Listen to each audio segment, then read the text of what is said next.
ഈശോ മിശിഹായ്ക്ക് സ്തുതിയായിരിക്കട്ടെ. ഈശ്വരേറ്റ സ്നേഹിക്കപ്പെട്ട സഹോദരരെ, ആഭ്യന്തര കർമ്മീയ ആത്മീയതയുടെ 237ാമത്തെ സെഷനാണല്ലോ ഇത്. 7ാം സ്ഥാനത്തെക്കുറിച്ചുള്ള 11ാമത്തെ വിചിന്തനവും.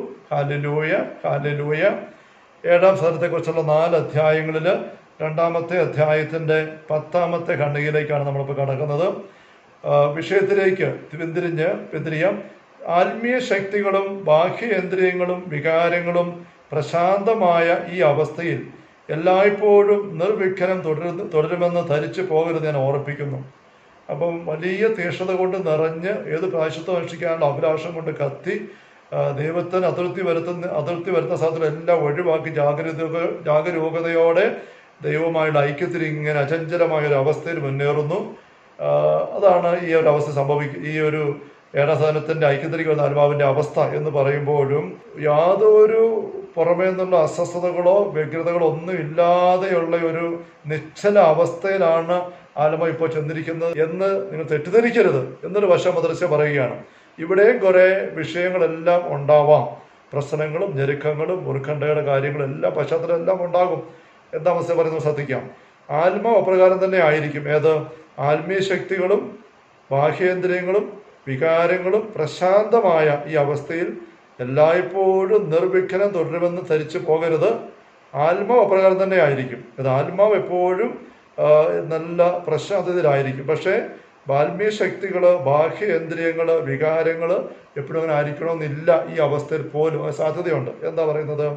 മറ്റവയുടെ ആത്മീയ ശക്തികൾ, പഞ്ചേന്ദ്രിയങ്ങൾ, വികാരങ്ങൾ അവയുടെ മേഖലയാണെങ്കിൽ സമരവും സഹനവും അവശതയും ഒക്കെ തരണം ചെയ്യുന്ന സന്ദർഭങ്ങൾ വിരളമായിരിക്കുകയില്ല.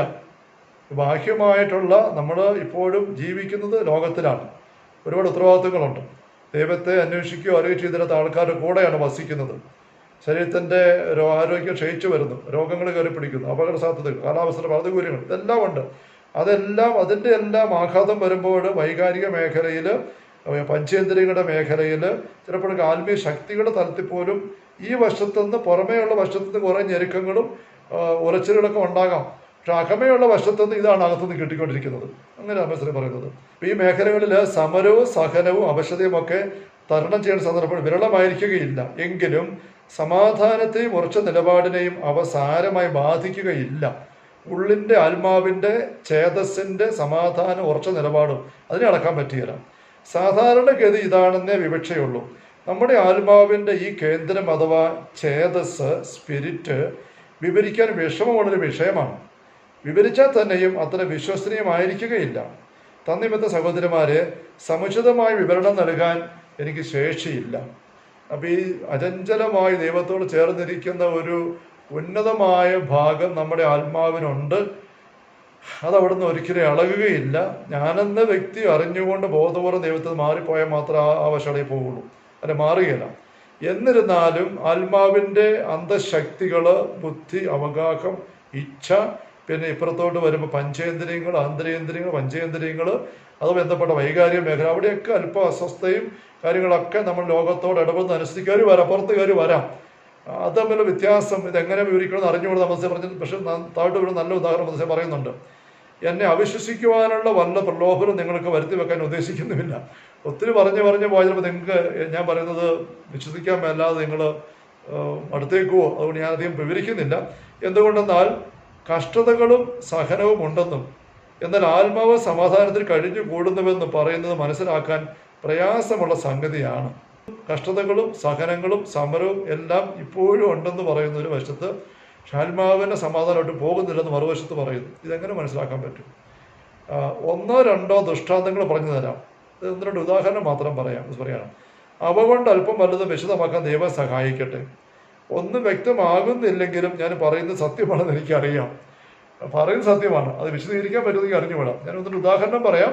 ആ ഉദാഹരണം നിങ്ങൾ ശ്രദ്ധിച്ച് നോക്കിയിട്ട് തിരിയോ നോക്കിക്കുക. 11ാമത്തെ ഖണ്ഡിക ഉദാഹരണങ്ങൾ പറയുകയാണ്. ഒരു രാജാവ് തൻ്റെ അരമനയിൽ വസിക്കുകയാണെന്ന് സങ്കല്പിക്കുക. രാജ്യത്ത് പല സ്ഥലങ്ങളിൽ യുദ്ധം നടക്കുന്നുണ്ട്, മറ്റ് അസ്വസ്ഥതകളും കുറവല്ല. പക്ഷേ ഇവ കൊണ്ടൊന്നും തിരുമനസ്സിലെ നിലപാടിന് അന്തരമുണ്ടാവുകയില്ലല്ലോ. രാജകൊട്ടാരത്തിൽ രാജാവ് സ്വസ്ഥമായിട്ട് വസിക്കുന്നു. അവിടെ എല്ലാ സൗകര്യങ്ങളും ക്രമീകരണങ്ങളും സംരക്ഷണവും സുരക്ഷിതത്വം എല്ലാം അവിടെ ഉണ്ട്. പക്ഷേ രാജ്യത്തിൻ്റെ പല ഭാഗത്തും അതിർത്തി മേഖലയിൽ വല്ലാത്ത യുദ്ധവും പോരാട്ടവും ആക്രമണങ്ങളും മറ്റ് ലഹളമൊക്കെ നടക്കുന്നുണ്ട്. അങ്ങനെ നടക്കുന്നുണ്ട് പുറത്തെ രാജ്യത്തിൻ്റെ ചില ഭാഗങ്ങളിൽ എന്ന് വെച്ചുകൊണ്ട് കൊട്ടാരത്തിൻ്റെ ഏറ്റവും അകത്ത് ആയിരിക്കുന്ന രാജാവ് കിടന്ന് ഏറ് കൊള്ളുന്നുണ്ടോ, അടി കൊള്ളുന്നുണ്ടോ, വിഷമിക്കുന്നുണ്ടോ, ഉറങ്ങാൻ മേലാതെ വിഷമിക്കുന്നു, അങ്ങനെയൊന്നുമില്ല. രാജാവിൻ്റെ മനസ്സിൽ കിട്ടുന്നുണ്ട്. പക്ഷേ രാജാവ് സ്വസ്ഥമായിട്ടിരിക്കുകയാണ്. കാര്യങ്ങളെല്ലാം നിരീക്ഷിക്കുന്നു, പഠിക്കുന്നു, കാര്യങ്ങൾ നീക്കുന്നു, അങ്ങനെ നീങ്ങുകയാണ്. അപ്പോൾ ലഹളകളും അസ്വസ്ഥതകളും നിറഞ്ഞതായ രാജ്യത്തിൻ്റെ നടുവിലെ കൊട്ടാരത്തിൻ്റെ ഉള്ളിൽ ഉള്ളറയിൽ രാജാവ് സ്വസ്ഥമായിട്ട് അറിയിക്കാൻ രാജാവിന് സാധിക്കുന്നു. ഇതെല്ലാം കാണുകയും അറിയുകയും കേൾക്കുകയും ചെയ്യുമ്പോഴും ആധി പിടിക്കാതെ എന്ന് പറഞ്ഞതുപോലെ നമ്മുടെ ചേതസ്, നമ്മുടെ ഉള്ളിൽ പുറമേയുള്ള സമരങ്ങളും നമുക്കെതിരെയുള്ള ആക്രമണങ്ങളും ശരീരത്തിൻ്റെ ആവശ്യം എല്ലാം കണ്ട് നിരീക്ഷിച്ചുമായിരിക്കുമ്പോഴും സമാധാനത്തിലായിരിക്കാൻ പറ്റും എന്നാണ് മനസ്സിൽ പറഞ്ഞു വരുന്നത്. ഒരു രാജാവ് തൻ്റെ അരമനയിൽ വസിക്കുകയാണ് സങ്കല്പിക്കുക. രാജ്യത്ത് പല സ്ഥലങ്ങളിൽ യുദ്ധം നടക്കുന്നുണ്ട്, മറ്റ് അസ്വസ്ഥതകളും കുറവല്ല. പക്ഷേ ഇവ കൊണ്ടൊന്നും തിരുമനസ്സിലെ നിലപാടിന് അന്തരമുണ്ടാവുകയില്ലല്ലോ. ഇവിടെയും സദനത്തിൽ അതുപോലെയാണ്. മറ്റു സദനങ്ങളിൽ വളരെയധികം ക്ഷോഭങ്ങളും വിഷജന്തുക്കളും എല്ലാം ഉണ്ടെങ്കിലും അവയുടെ ആരവും ഇവിടെയും കേൾക്കാമെങ്കിലും ഒന്നുപോലും ഇവിടെ കടക്കുകയോ ആത്മാവിനെ ഇവിടെ നിന്ന് ബഹിഷ്കരിക്കുകയോ ചെയ്യുകയില്ല. പുറമേ ഉള്ളത് ബഹളവും മുദ്രാവാക്യം വെളികളും സമരവും ഏറും അതൊന്നും കൊട്ടാരത്തിനകത്തോട്ട് കയറാൻ പോലും പറ്റുകയില്ല. അതുപോലെ സംരക്ഷിതമാണ് ഈ കൊട്ടാരം, കൊട്ടാര വളപ്പും, കൊട്ടാരത്തിൻ്റെ അങ്കണവും, അകത്തെ രാജ വസിക്കുന്ന അകത്തെ ഉള്ളുമുറിയും. അവിടെ കേൾക്കുന്ന ഒച്ചപ്പാടിന് ദുസ്സഹമാണെങ്കിലും ആത്മാവിനെ അസ്വസ്ഥമാക്കുവാനോ സമാധാനത്തെ പഞ്ചിപ്പിക്കുവാനോ അവയൊന്നും പര്യാപ്തമല്ല നമുക്ക് പറയുകയാണ്. എന്തുകൊണ്ടെന്നാൽ വികാരങ്ങളെല്ലാം ഇപ്പോൾ കീഴടങ്ങിയിരിക്കുകയാണത്രേ. ഇങ്ങോട്ട് തലയിട്ടാൽ വീണ്ടും തട്ടുകൊള്ളുമെന്ന് അവറ്റകൾക്ക് നല്ല ഭയമുണ്ട്.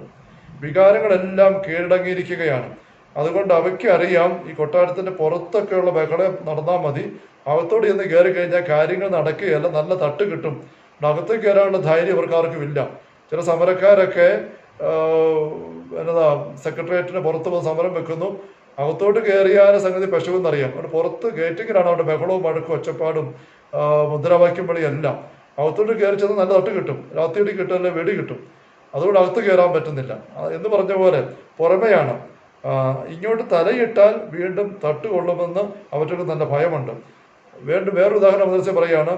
ദേഹമാസകലം വേദനിക്കുമ്പോഴും തലയ്ക്ക് സുഖമുണ്ടെങ്കിൽ ദേഹത്തെ അസുഖ നിമിത്തം തല വേദനിക്കുകയില്ലല്ലോ നമുക്ക് പറയുകയാണ്. ശരീരത്തിൻ്റെ തലഭാഗത്ത് കാലയിലോ കയ്യേലോ വയറ്റിലോ നടുവിനൊക്കെ വേദനയും കാര്യങ്ങളൊക്കെ ഉണ്ട്. അതിൻ്റെതായ അവശതയും ബുദ്ധിമുട്ടൊക്കെ ഉണ്ടെങ്കിലും തലയ്ക്ക് തലവേദനയോ മറ്റു അസ്വസ്ഥയൊന്നും ഇല്ലെങ്കിൽ നടുവിൻ്റെ വേദന മൂലം തലവേദന ഉണ്ടാവുകയാണല്ലോ, അല്ലെ കാലിൻ്റെ മുറിവ് മൂലം തലവേദന ഉണ്ടാവുകയാണല്ലോ. തല സ്വസ്ഥമാണ്, മറ്റേ വേദന തന്നെയാണ് എന്ന് പറയുമ്പോഴും ഈ ഉദാഹരണം മറ്റേ അമദ്രസ പറയുകയാണ്. ഈ ഉപമകൾ ഓർത്ത് ഞാൻ തന്നെ ചിരിച്ചു പോവുകയാണ് എന്ന് അമദ്രസ തന്നെ പറയുകയാണ്. ഇവയൊന്നും തൃപ്തികരമായി എനിക്ക് തോന്നുന്നില്ല. കാര്യങ്ങൾ വിവരിക്കാനായിട്ട് അമസ ഉപയോഗിക്കുന്നതായ ഈ കാര്യങ്ങൾ തൃപ്തികരമായിട്ട് നമുക്ക് തോന്നുന്നില്ല. പക്ഷെ നമുക്ക് മനസ്സിലാകുന്നുണ്ട് അമസ ഉദ്ദേശിക്കുക എന്താണെന്നുള്ളത്.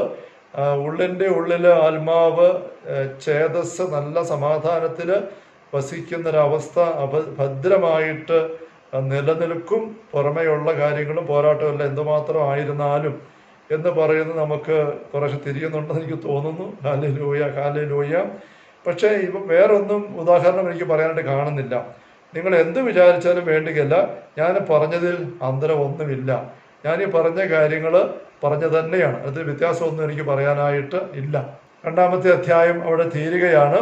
അപ്പം ആത്മീയ വിവാഹത്തെക്കുറിച്ച് അമദ്രേസ്യ ഒത്തിരി വിശദമായിട്ടല്ല പറഞ്ഞിരിക്കുന്നത്. പക്ഷേ നല്ല കൃത്യതയോടുകൂടെ കാര്യങ്ങൾ പറഞ്ഞ് അവതരിപ്പിച്ചിരിക്കുകയാണ്. നമുക്ക് മനോഹരമായിട്ടത് മനസ്സിലാക്കാനായിട്ട് പറ്റുന്നുണ്ട്. നമ്മൾ സൂചിപ്പിച്ചതുപോലെ നാം ഓരോരുത്തരും ക്രൈസ്തവ ആത്മീയത വഴി, നമ്മുടെ പ്രാർത്ഥനാ ജീവിതം വഴി, നമ്മുടെ സഭയിലുള്ള നമ്മുടെ ഭാഗഭാഗിത്വവും സഹകരണവും പങ്കെടുക്കലും എല്ലാം വഴി എത്തിച്ചേരാനായിട്ട് ദൈവം ഉദ്ദേശിക്കുന്ന അവസ്ഥ ഇതാണ്. ഈ അവസ്ഥയിലേക്ക് നമ്മൾ എത്തിയേ പറ്റൂ. ഇടയ്ക്ക് സൂചിപ്പിച്ച പോലെ നമ്മുടെ ആത്മീയ കേന്ദ്രങ്ങൾ, ശുശ്രൂഷ ഭവനങ്ങൾ, ഇടവകളാകട്ടെ, ധ്യാന കേന്ദ്രങ്ങളാകട്ടെ പലപ്പോഴും എന്തുമാത്രം ഈ ലക്ഷ്യത്തിൽ നിന്ന് അകലെയാണ് നിൽക്കുന്നത് എന്ന് നമ്മൾ തിരിച്ചറിയേണ്ടതായിട്ടുണ്ട്. നമ്പരത്തോടു കൂടെ നമ്മൾ തന്നെയും സഭയിലെ ആത്മീയ നേതൃത്വം കൊടുക്കുന്ന വ്യക്തികൾ ഈ അനുഭവത്തെക്കുറിച്ച് അവബോധമുള്ളവരാകണം. അതിലേക്ക് എത്തണം എത്രയും വേഗം. എന്നിട്ട് ദൈവജനം മുഴുവനെയും ഈ ഒരു അനുഭവത്തിലൂടെ കൈപിടിച്ച് നയിക്കണം. മദർ ഇവർ ചെയ്തിരിക്കുന്ന പോലെ ഇത് വലിയ വെല്ലുവിളിയുടെ ദൗത്യമാണ്. വെല്ലുവിളി ദൗത്യമാണ്. നമ്മൾ ആത്മീയതയുടെ ഉന്നമെന്ന് പറയുന്നത് ഏതെങ്കിലും രോഗശാന്തിയോ, ഏതെങ്കിലും ഒരു തടസ്സം മാറി കിട്ടുന്നതോ, ഏതെങ്കിലും ഒരു സാമ്പത്തിക മാന്യം മറികടക്കുന്നതോ, ഒരു ജോലി കിട്ടുന്നതോ, വിവാഹം നടക്കുന്നതോ, ഒരു കുഞ്ഞുണ്ടാകുന്നതോ, അങ്ങനത്തെ കാര്യങ്ങൾ എല്ലാം ആവശ്യമാണ്, അത്യാവശ്യമാണ്. പക്ഷെ അതല്ല, അതിനപ്പുറത്ത് ഇങ്ങനെയുള്ള വലിയ വലിയ കാര്യങ്ങൾ നമുക്ക് മുമ്പ് തുറക്കപ്പെട്ടിട്ടുണ്ട്. ഈശോ വഴിയായിട്ട്, വിശുദ്ധ ഗ്രന്ഥം വഴിയായിട്ട് നമ്മൾ തിരിച്ചറിയണം. അതിലേക്ക് നമുക്ക് അന്വേഷിക്കാൻ വരാനായിട്ട് സാധിക്കട്ടെ. Hallelujah, hallelujah. കർത്താവ് ഈശോ മിശിഹായുടെ സമൃദ്ധമായ കൃപയും അനുഗ്രഹങ്ങളും പിതാവായ ദൈവത്തിൻ്റെ അവർണ്ണനീയമായ സ്നേഹവും പരിശുദ്ധാത്മാവായ ദൈവത്തിൻ്റെ നിരന്തരമായ സഹവാസ സ്നേഹമുള്ള സഹോദരങ്ങളെ നാം എല്ലാവരും കൂടെ ഉണ്ടായിരിക്കട്ടെ, ഇപ്പോഴും എപ്പോഴും എന്നേക്കും.